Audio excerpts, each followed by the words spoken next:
Bonjour à toutes et à tous. Radio France Internationale en direct de Paris, il est 18h. Le journal en français facile.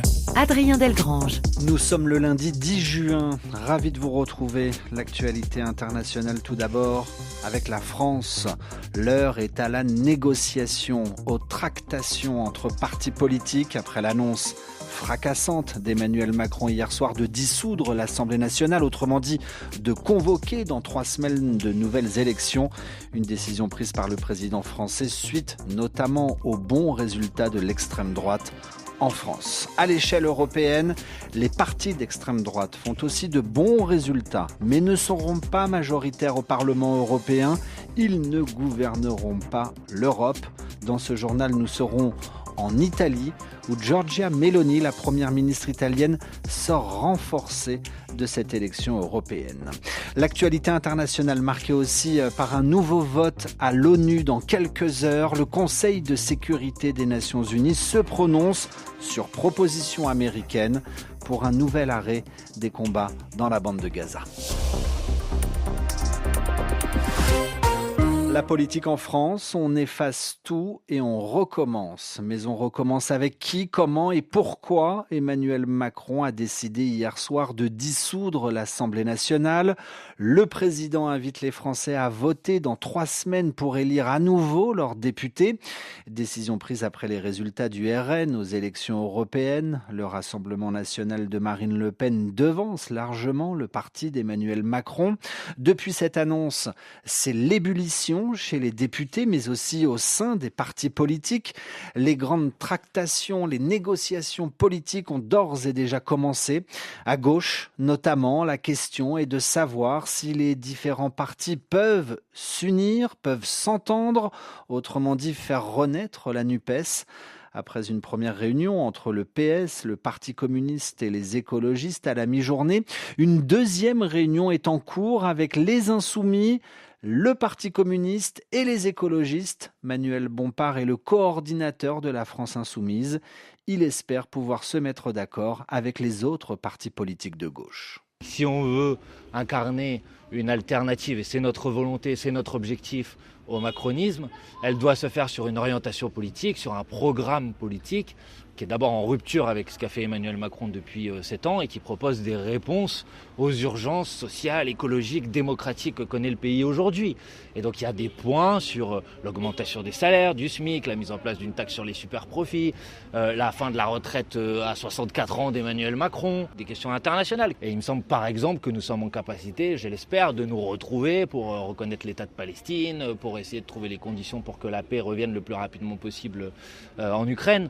Donc sur tous ces sujets-là, je crois que nous sommes en mesure de pouvoir nous mettre d'accord. En tout cas, je l'espère et nous le souhaitons. Le coordinateur de la France Insoumise, le parti de Jean-Luc Mélenchon, c'était Manuel Bompard au micro RFI d'Aurélien Devernoy. À l'extrême droite aussi, les négociations sont en cours. Marion Maréchal, tête de liste Reconquête, rencontre à l'heure actuelle les cadres du Rassemblement national pour essayer de s'associer en vue des prochaines élections législatives en France. Et puis enfin, la Bourse de Paris frémit aussi. La Bourse de Paris termine sa journée en baisse d'1,35% au lendemain de l'annonce de la dissolution de l'Assemblée nationale. RFI à Paris, il est 18h04. Ailleurs en Europe, en Italie, Giorgia Meloni s'est imposée à l'issue de ces élections européennes. La première ministre italienne sort renforcée avec un résultat supérieur aux 26% obtenu en 2022 lors des dernières élections législatives. Un résultat qui la conforte politiquement, tant sur la scène nationale italienne que sur la scène européenne. Ces bons résultats lui donnent les moyens de peser sur la politique européenne. Reportage au quartier général de son parti politique, Fratelli d'Italia, de notre envoyé spécial Daniel Valo.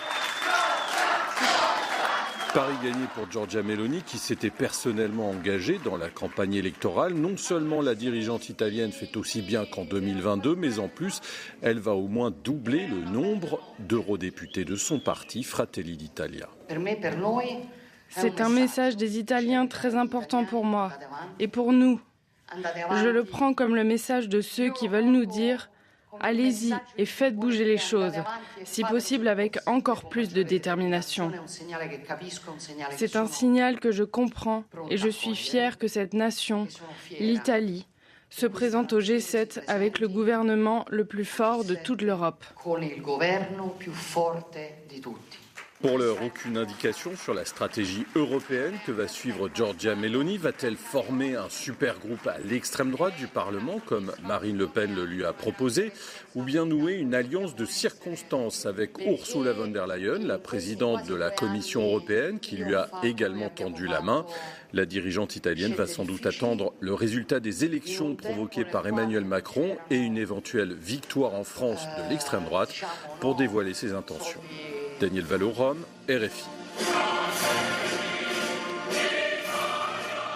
L'actualité à présent au Proche-Orient, en Israël, où Benny Gantz a claqué la porte hier soir du cabinet de guerre. Principal opposant politique à Benyamin Netanyahou, Benny Gantz avait pourtant rejoint ce cabinet de guerre après les attaques du Hamas le 7 octobre dernier. Benny Gantz estime aujourd'hui que le Premier ministre israélien empêche d'avancer vers une réelle victoire d'Israël. Le départ de Benny Gantz n'entraîne pas la mise en minorité de la coalition droite-extrême droite au pouvoir en Israël, selon le politologue israélien Ilan Grezlheimer. Il va être encore plus prisonnier de l'extrême droite puisqu'il n'a plus ce parti de centre-droit de Gantz, le côté modéré pour faire contrepoids. D'un autre côté, il a toujours ses 64 députés de sa coalition. La vraie question, c'est: est-ce que certains de ces 64 ne vont pas être tentés maintenant de quitter le navire Netanyahou qui prend l'eau de tous les côtés? Benny Gantz qui appelle à des élections anticipées, des élections plus rapides que prévues pour élire les députés au Parlement israélien. L'actualité, c'est aussi l'arrivée d'Anthony Blinken en Israël. Le secrétaire d'État américain est arrivé aujourd'hui à Tel Aviv pour une nouvelle fois tenter de pousser à un accord pour une trêve, pour un arrêt momentané des combats dans la bande de Gaza. C'est son 8e voyage au Proche-Orient en ce sens. Le journal en français facile. Refermons ce journal avec de la musique et ce classement signé Apple Music qui vient de publier les 100 meilleurs albums de tous les temps. Alors un classement où l'on retrouve sans surprise des stars internationales comme Michael Jackson, les Beatles ou encore Prince et Stevie Wonder. Mais surprise, le meilleur album de tous les temps est celui de la chanteuse de hip-hop Lauryn Hill. Un album, Olivier Roger, qui a marqué des générations de femmes noires.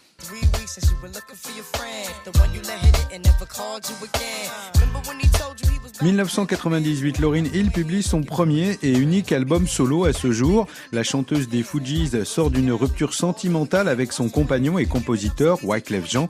Traumatisée, elle se livre à cœur ouvert sur cet album, confession sur la difficulté d'être mère célibataire, critique féministe de la toxicité de certains hommes. Pour plusieurs générations de femmes noires, Lauryn Hill propose rien moins que la bande-son de leur vie.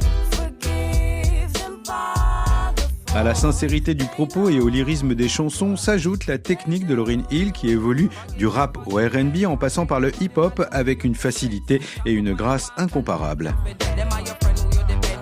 The Miss Education of Lauryn Hill remporte l'adhésion multi-récompensée. L'album s'est vendu à ce jour à 20 millions d'exemplaires.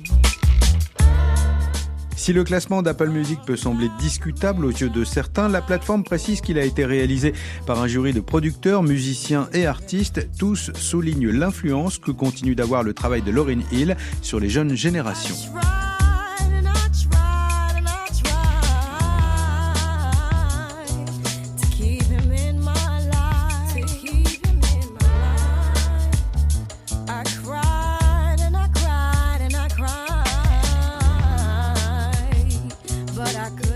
La chanteuse Lauryn Hill avec ce classement de la plateforme américaine meilleur album de tous les temps pour refermer ce journal international où vous soyez sur la planète.